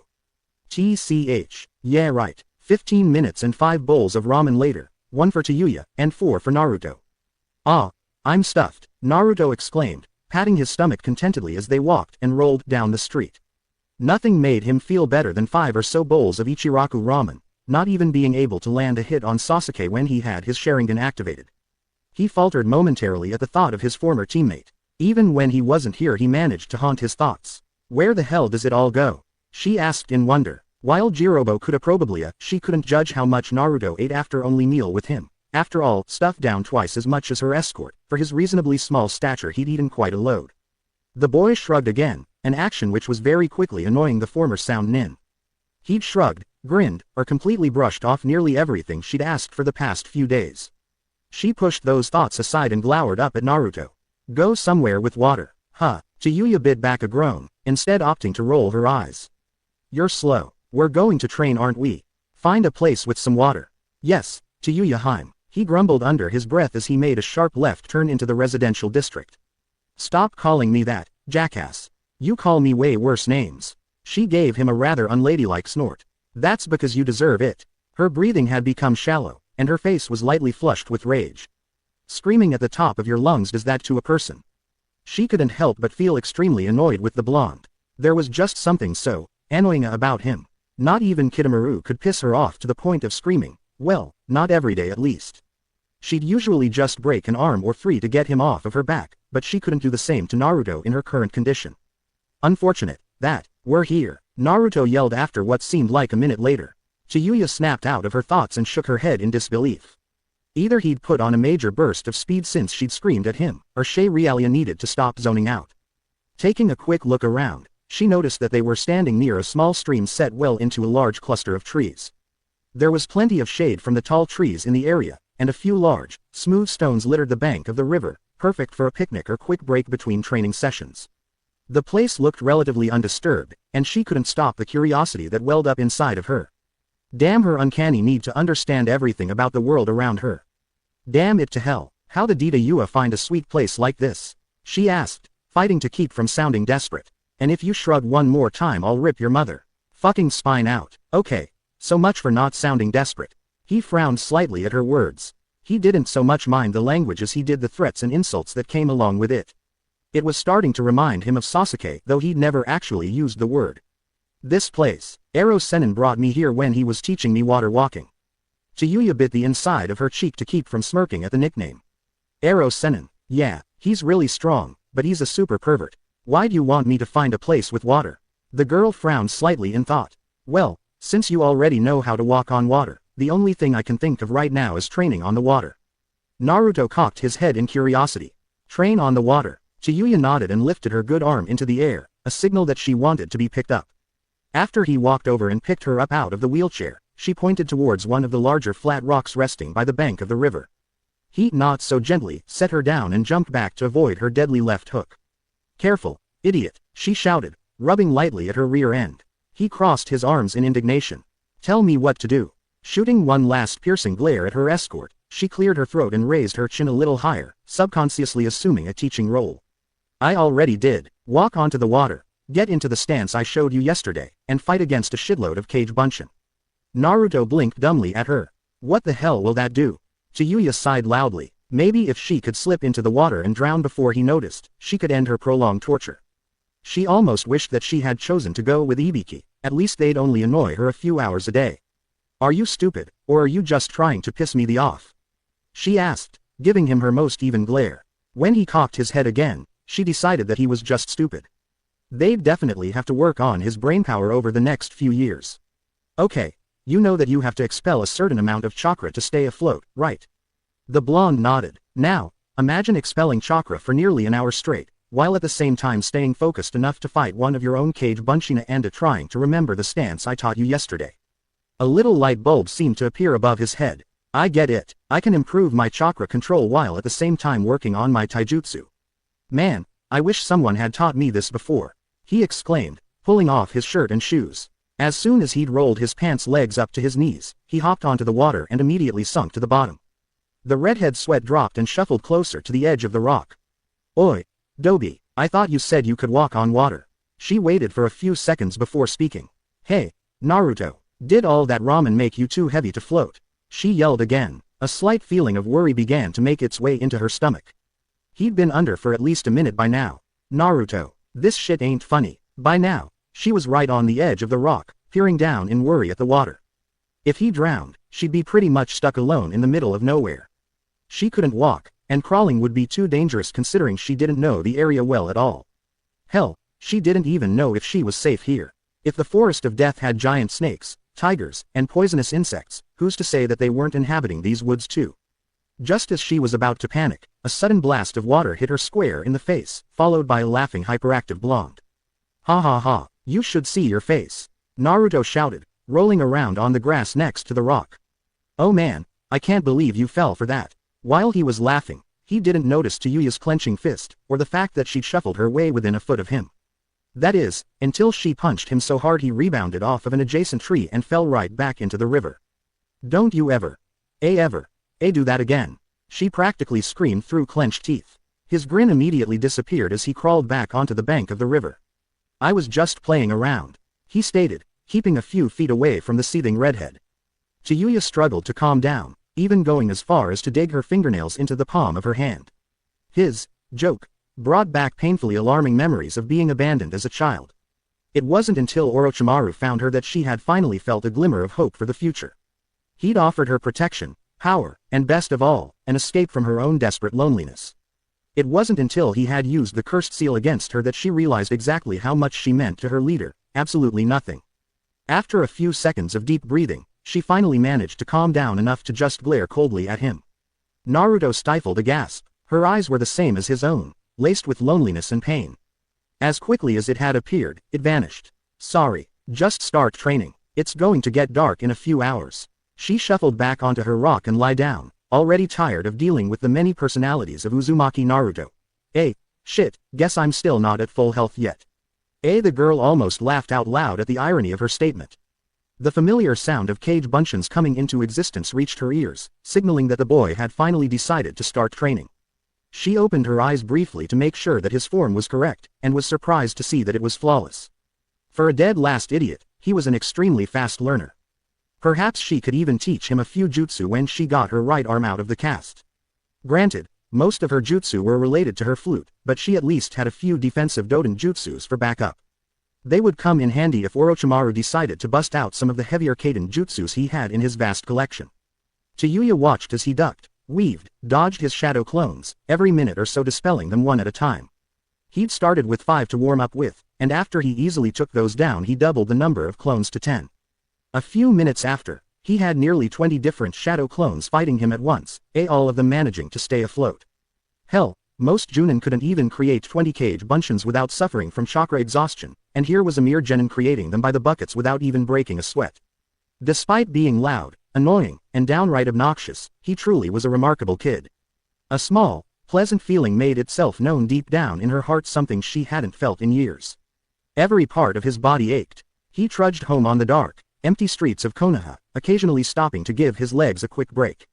After spending a few hours training and, accidentally, splashing Tayuya with water, Naruto wanted nothing more than to get home, take a shower, and possibly get a dozen hours of sleep.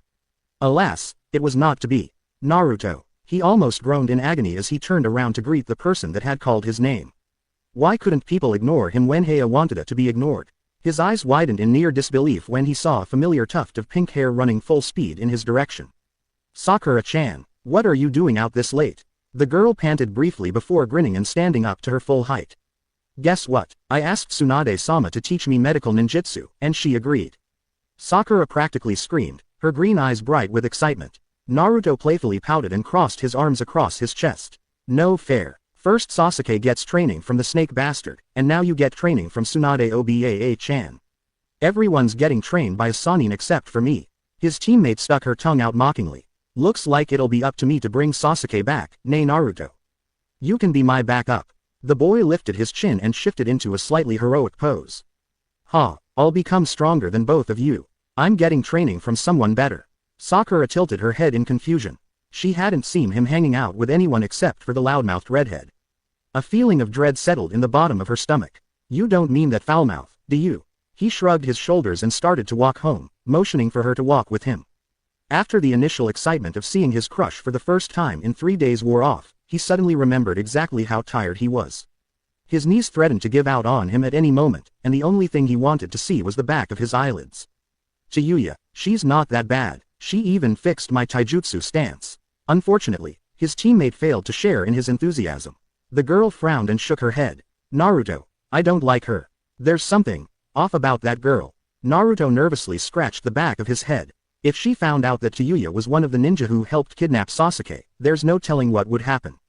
The entire village would be after the former Sound Nin, and himself by association. What do you mean, Sakura-chan? She's okay once you get to know her. Don't you remember? She said we'd never be able to beat Orochimaru. I don't think you should hang out with someone that has such a negative attitude. The blonde resisted the urge to sigh in relief. Thankfully, she didn't even suspect that she was a former enemy ninja. She also has a strange aura about her. Where is she from, anyway? Of course, he spoke too soon. Well, Kakashi-sensei found her on the outskirts of the village. Someone attacked her, he said, trying not to lie to his crush. Half the truth is better than none, says Jiraiya. Anyway, as long as she doesn't ask what village she's from, I should be fine. With this resolve in mind, he picked up his pace a bit. Oh, that's horrible. What village is she from? Damn it. There's my apartment building. Later. Sakura-chan. Before she could answer, he gathered as much chakra as he could muster, which wasn't much, into his feet and sprinted towards the safety of his apartment, ignoring the screaming pain in his legs to avoid the questions of his teammate. Sakura stood stunned in the middle of the street. This was strange behavior, even for Naruto. He scaled the stairs with practiced ease, not stopping until he was right in front of his own door. He felt bad about abandoning his crush, but brushed the guilty feeling off and moved to unlock his door. Once inside, the boy shed his clothing and trudged the few steps to his bathroom. The apartment was very small, only containing a bed, table, small kitchen area, and a bathroom. A few potted plants were hung haphazardly in front of the window, contrasting greatly with the shabby state of his living quarters. It wasn't much, but it was home. He turned on the faucet of his shower and breathed a heavy sigh. If he can help it, Naruto never misses a shower. To him, showers are something sacred. The blistering hot water piercing his back always relaxes him, and somehow manages to push all of his troubles behind him. It is the only time he's able to fully let his guard down, and he wouldn't trade these 15 minutes of bliss for all the jutsu in the world. Well, that may have been stretching it a bit, but he wouldn't trade his shower time for anything less. He turned around and leaned his back against the wall, reveling in the comfortable atmosphere of the shower stall. His mind unwillingly began to drift to the day's events, briefly recalling every move or action he'd made during his training. It didn't take long for him to remember the grief-stricken face of Tayuya when he'd pretended to drown, nor the bone-chilling glare she'd given him when he emerged. He made a mental note to never play a prank on her again. At least, ones that involved faking death. Still, he wondered why she would even care if he drowned or not. In their time together, she barely seemed to tolerate him, let alone care for his well-being. Chalking it up as another thing, he reached for his shampoo bottle and squirted a generous amount onto his messy mop of hair. He used his nails to fiercely scrub his scalp, although he doubted his hair was very dirty. Especially since he spent the better part of the evening submerged in a river. I have to do something to make it up to her, he thought, quickly hopping out of the shower and slipping into his night clothes. It was a warm night, so he decided to allow his body to air dry. He dove under his sheets and attempted to quickly fall asleep. If he lie awake too long, he'd begin thinking of Sasuke. His brain would continue to replay their time together in his mind, searching for the point where he had gone wrong with his surrogate brother. As far as he could tell, Sasuke had been content working with he and Sakura-chan. Searching for lost cats, trying to find out what was under Kakashi-sensei's mask, catching a quick bowl of ramen after a mission, all of the things they enjoyed doing together as a team. He clenched his fists in anger. It was all Orochimaru's fault. That snake bastard was going to pay for taking away one of his precious people. He swore on his life, Orochimaru would die. Drip, drip, drip. Tayuya grit her teeth in annoyance. After refilling her pitcher for the night, the nurse had failed to turn the water faucet all the way off. She'd had an incredibly hard time falling asleep. The only thing that calmed her mind enough to sleep was the image of her ogres beating the shit out of the neglectful old witch. Even after she'd constantly pushed the call button for nearly an hour, the elderly bitch hadn't come back to the room. The girl let loose a frustrated growl, banging her head back against the wall to block out the monotonous noise. Please don't do that, you just recovered from your head wound a few days ago. Tayuya snapped her head around to look into the amused eyes of the slug Sanin's apprentice. Between the constant banging of her head and the dripping faucet, the genin hadn't noticed that someone entered the room. Off, she screamed, her features dripping with desperation. Shizune tilted her head in confusion. Off, the woman asked, lowering Tayuya's medical chart to glance at the girl. The faucet, it's driving me batshit. With an understanding nod, the medical ninja quickly walked over to the sink and twisted the handle until the dripping stopped. The girl closed her eyes and sighed with relief. How long has this been on? She asked, frowning slightly. It wasn't like the nurses to be so neglectful of their patients. All night, Shizune's brows furrowed in disappointment. Do you know who the nurse was? Tayuya lifted a curious eyebrow. She was certain the woman knew that she was one of the 4 sound ninja who had an indirect hand in killing the 3rd Hokage. Some old bitch with wide-ass bottle-cap glasses. Why? The young woman lifted the medical chart and began scribbling away at a few things. Based on her description, it was the same nurse who'd lost her grandson in the joint attack by the Sand and Sound. Perhaps it wasn't so smart of the Hokage to let the veteran nurses know who the girl was. Tsunade-sama doesn't tolerate ill treatment of patients, no matter where they're from, she said, purposely looking up at the genin. Chances are, she'll be fired for prejudicial neglect. Tayuya smiled evilly at this statement. In the end, the last laugh would be hers. Nothing in life was better than revenge. Ha, serves the bitch right. She yawned widely, not even attempting to cover her mouth. Now that the noise had stopped, she was finally able to get a few more hours of sleep. Her eyelids slowly began to droop, a fact which greatly amused Shizune. After giving the girl a quick checkup, she quietly slipped out of the room and headed towards her master's office. She was more than looking forward to the nurse's literal ejection from the hospital. 3 hours later, a small shadow crept along the halls, stealthily making its way towards the second floor of the hospital. It soon reached the door to room 223, the very same room that held the former young Kunoichi from the sound. Twisting the doorknob slowly, the figure slipped into the room and gently shut the door behind them. Finally, you get what's coming to you. The person thought, grinning maliciously. The grin slipped momentarily as they noticed she was asleep. Damn, I thought she'd be up by now. Guess I have too, Naruto. What the air you doing? The blonde nearly jumped out of his skin when she spoke. Gah, I thought you were asleep.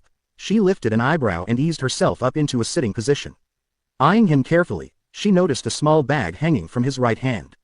Dumbass, just because I can't use my legs doesn't mean that my ninja senses have dulled any. Iya was a part of Orochimaru's elite guard. Tayuya deadpanned. She narrowed her eyes a bit in curiosity as she noticed that he was snickering. What? Naruto pointed to his left cheek and grinned. You have a little something on your face. Her hand shot up to her cheek to feel a sticky wetness smeared all over the left side of her face. She realized in horror that it was her drool. Unwillingly, her face began to heat up in embarrassment and she turned around to wipe the fluid off with the hospital bedsheets. She also raked her fingers through her hair in a sad attempt at giving it some order. Her hand suddenly froze in mid-stroke. What the hell am I doing? She wondered, quickly bringing her hand back down to her lap. For some reason, she felt humiliated that he had seen her in such a disheveled state. Her pride feeling somewhat bruised, she turned back around and practically snarled at the boy. Quit laughing at me, you lowlife. Naruto blinked in surprise. She'd never used 3 insults in succession before. Something in the back of his mind told him that she was mad, perhaps it was his common sense. He held up his hands in a placating fashion. I wasn't laughing at you, it's just that you looked so funny that. The boy paused in mid-sentence, briefly reflecting on his words. Oh, I guess I was laughing at you. Before the girl could say a word, he held up the bag hanging from his right hand. Wait, I brought food. Her mouth snapped shut in surprise. He'd brought her lunch. She fought to say something, anything, but the words somehow managed to escape her. Instead, she settled on a questioning glare.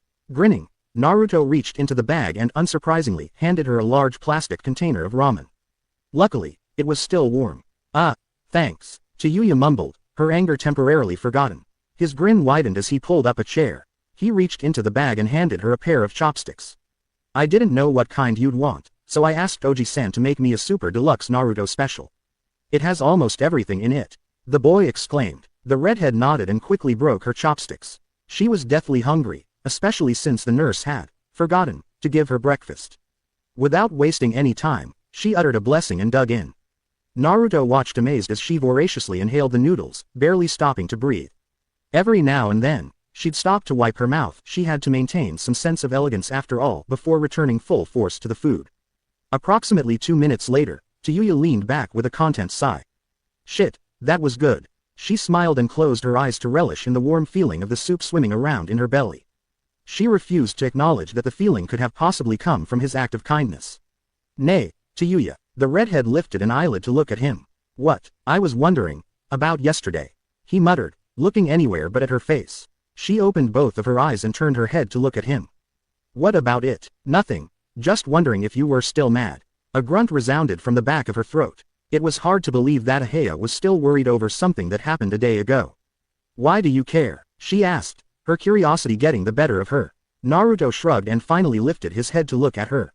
Just do. Tayuya fought the urge to growl. No, I'm not mad. I'm still going to kick your, but I'm not mad. He grinned in relief. If she was still mad, she might not teach him anything else. She pushed herself back into an upright position and set the bowl down on the tray next to her. What are you doing here anyway? It's Saturday. You don't have to take me to the academy. The boy gave her a confused glance. Aren't you still going to train me?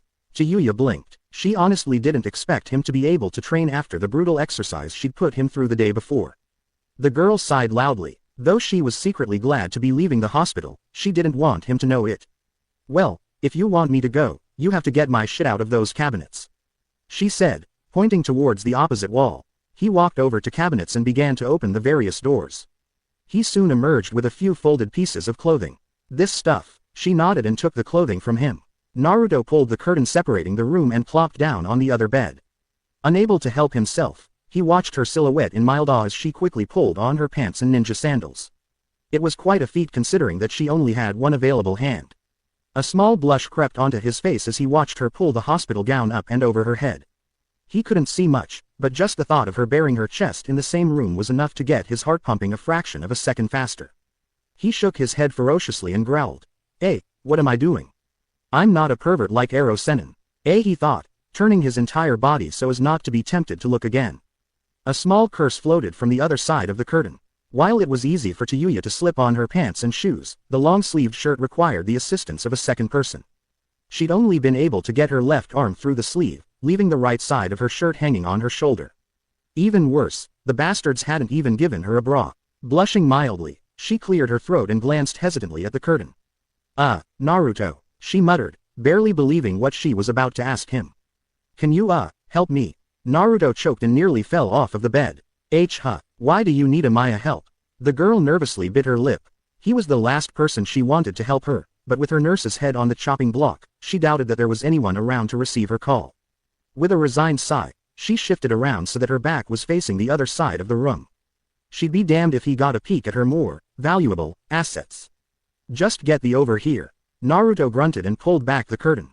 "Help me put my arm through the sleeve. And be careful." He nodded although she couldn't see it and hesitantly reached for her injured arm. Though he tried not to, he couldn't help but stare at the rich, ivory skin of her back. As he loosely grasped her arm, he briefly registered that it was his first time actually touching a female's skin. Getting punched in the face by Sakura didn't count. His thumb gently slid over the smooth surface of her arm. "Soft," Naruto whispered unknowingly, eyes wide with interest. Tayuya tensed in mortification, feeling her blush deepen and spread across her cheeks. He was only the second male to compliment her on her physical appearance, not counting Sakin's offhand comments about how disgustingly graceful she looked while sparring. What did you just say?" she stuttered, cursing her tongue for its impudence. Naruto blushed and quickly slipped her arm into the sleeve of the dark blue shirt. "Nothing. Ready to go?" he asked, abruptly turning to grab the collapsible wheelchair from the corner of the room. His cheeks burned red with embarrassment at his unintentional confession. On the other side of the room, Tayuya wasn't faring any better. As it usually did, her bashfulness was soon replaced by anger. How dare he try to cop a feel when her guard was down? When he reached down to pick her up, she launched a not-so-fierce blow into his gut. "Oomph, what was that for? For trying to feel me up?" she screamed, more angry at herself for holding back on the punch. Her conscience was really starting to become a problem. "I wasn't trying to feel you up. You're the one who asked for my help," he retorted. She huffed and lifted her arm to be picked up, a silent acknowledgement that he'd won. For a dumbass, he sure knew how to make a good point. Even someone as argumentative as she couldn't come up with a plausible enough comeback. He reached down again to pick her up, though warily, and set her down in the flimsy wheelchair. "Where are we going today?" Naruto asked as he wheeled her out of the room. She shrugged and leaned back in the chair. "Who gives a? I can't teach you anything else in this state anyway." The chair slid to an abrupt stop, nearly throwing her headfirst to the ground. "What? There has to be something you can teach me," he yelled, eyes wide with desperation. If this was as far as she could take him, Sasuke was going to wipe the floor with his. "Well, there is something, but I don't think you'll be able to handle it." "Tell me, I can do it," Tayuya smirked. "He's so easy to manipulate. Hell, I bet I could get the bastard to strip if I wanted him to." She thought, her smirk growing a bit lecherous. She quickly dismissed that train of thought before it went places she didn't want to go. It's not like he had anything to show off anyway. "All right, I'll tell you. But only on 2 conditions. 1, you can't complain even once about the training." He snorted with amusement, as if he would complain about training. "And 2, you're not allowed to quit. That means no taijutsu, ninjutsu, or genjutsu until you've completely mastered this exercise." "Got it. That's it. This'll be." He suddenly stopped in the middle of his sentence. Something didn't add up. If he wasn't going to be doing taijutsu, ninjutsu, or genjutsu, then what else was there to learn? He narrowed his eyes slightly in thought. Though he certainly wasn't a genius, he wasn't nearly as stupid as he led others to believe. Even he could smell a trap a mile away. "Wait a minute, this training must be something I won't like if you gave me those conditions." Chiyuya's jaw nearly dropped into her lap. Since when did the Dobi grow a brain? She quickly regrouped and attacked from another angle. Who gives a? Either accept my conditions, or I don't train you. Naruto grimaced. While he had identified the trap, there was no clear way out of it. With a resigned sigh, he began pushing her towards the hospital elevator. Fine, you win. She smiled in triumph. At least that evened the score. Nay, Tayuya, what are you going to teach me? Naruto and Tayuya were currently resting on one of the large, flat rocks sitting near the river. They hadn't moved since they had arrived, which was around 15 minutes ago. Have you ever heard of leaf concentration? She asked, resting her head on the rock. Her escort's jacket was propped up behind her head as a makeshift pillow. She still hadn't given him his jacket back, and decided that she would keep it until he asked for it. It's not like he didn't have others at home. Naruto gave her a confused look. Leaf concentration, how does that work? She grinned and reached onto the grass for a leaf. After finding one, she motioned for him to come closer. I'm surprised you've never done it. Orochimaru told us that it was taught in the academy. She sat up and placed the leaf on her forehead. The object of this exercise is to keep the leaf from falling off of your forehead. In order to do this, you must concentrate all of your chakra onto the leaf. The boy frowned deeply. Wait, you're teaching me that? Iruka-sensei tried to teach me that when I was in the academy. It's boring. Did you ever learn how to do it? No, he mumbled, hanging his head in shame. Tayuya laughed. That explains why your chakra control is so shitty. You'll never beat Orochimaru if you can't use your chakra effectively. He snorted and crossed his arms. How does this help my chakra control? She knocked him over the head with her cast. I was getting to that part, dumbass. She cleared her throat and assumed the teacher role once again. This exercise actually trains concentration. By concentrating all of your energy on the leaf, your mind is able to focus much more efficiently, thus improving your chakra control. Do you get it? He nodded and plucked the leaf off of her forehead. It's kind of like when I was learning the Rasengan from Ero Sennin. When I drew a leaf onto my hand, I was able to pop the ball much easier than I did before. She blinked in confusion. Sure, whatever. Just get to work. He stuck his tongue out but placed the leaf on his forehead anyway, only to have it slip off a moment later. He placed the leaf on his forehead again, achieving the same results. After 25 or so failures, Tayuya sighed and slammed her head into her hand. It's obvious that we're not getting anywhere. Look, try this. Cross your legs and close your eyes. Remember, this is an exercise in concentration. Block out everything except the leaf. This is too hard, he whined, sticking his lip out in a pout. She bopped him over the head again. Remember the conditions. If you don't do this, I won't teach you anything else. Sasuke will you up and make you his bitch without my help. Naruto grit his teeth in anger. Though he hated to admit it, she was right. There was no way he could get strong enough on his own, and she knew a lot about Orochimaru's training methods, the same methods he would be using to teach Sasuke. He sighed and did as she said, much to her amusement. 2 for me, 1 for you. Amazingly enough, he was able to hold the leaf on his forehead for 3 seconds before it finally floated down into his lap. I did it, he screamed in triumph. She frowned and knocked him over the head again. Idiot, you have to hold the leaf on your forehead for at least an hour before we can move on. Nani, that long, but that'll take forever. She shrugged and motioned towards her legs. I'm not going anywhere. The longer it takes you to master this exercise, the easier it will be for Sasuke to kick your. Now get back to work. He mumbled something under his breath that sounded suspiciously like, slave-driving bitch, before placing the leaf on his forehead and closing his eyes. Tayuya watched in mild awe as his time increased from a few seconds to a few minutes in only half an hour. When Orochimaru taught her this exercise, it took her the whole day to hold the leaf for 10 minutes, yet he was going to beat her time in only an hour. Of course, she was much more impatient and fiery than Naruto was when she learned this exercise, but it was amazing progress nonetheless. With his eyes closed, she figured it was safe enough to finally examine his features in detail. The first thing she examined was his unruly sunny blonde hair. Blonde was an incredibly rare color in the East, and she'd only seen 3 people with that hair color in Konoha: the current Hokage, Naruto, and the picture of the 4th hanging on the wall in the Hokage's office. She briefly wondered if Naruto and the 4th were related but quickly waved it off. As if that idiot could be related to someone as legendary as the Yellow Flash. She recalled reading about the Yamanaka clan in her earlier studies with Orochimaru, and remembered that they too had blonde hair and blue eyes. Perhaps he was a Yamanaka. She momentarily toyed with the idea, but again dismissed it.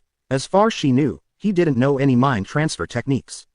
Instead of pondering his origins, she decided to ask him about it later and move on before he opened his eyes again to complain. Her eyes slowly traveled from his hair down to his strange whisker marks. After making sure he was still concentrating on the leaf, she leaned forward to get a better look at them. At first, she thought the whiskers were simply drawn on with face paint. Now that she was close enough to study them in detail, she was able to see the shallow grooves the lines made in his face. Huh. That's a weird birthmark. She thought, fighting the urge to reach out and touch them. Maybe his clan specializes in ninja cats or something. She snickered quietly at the thought and decided to finish looking at the rest of his features before she distracted him with her giggles. Tayuya leaned back again to take in his whole face. Combined with the whisker marks and his furrowed brows, his face seemed almost feral in appearance. His eyes were slightly slanted like a fox's, and her mind quickly conjured up the image of a ninja fox arranging his paws in a cross to perform the Kage Bunshin no Jutsu. She shook her head to clear the image, lest she break out in a fit of giggles. Her imagination could certainly be strange when it wanted to be. Just as she was about to finish her assessment of his appearance, Naruto's body suddenly slumped over, causing the leaf to float harmlessly to the rock below them. What the? There had been no visible indication that he was about to fall asleep, or she surely would have smacked him awake before he did.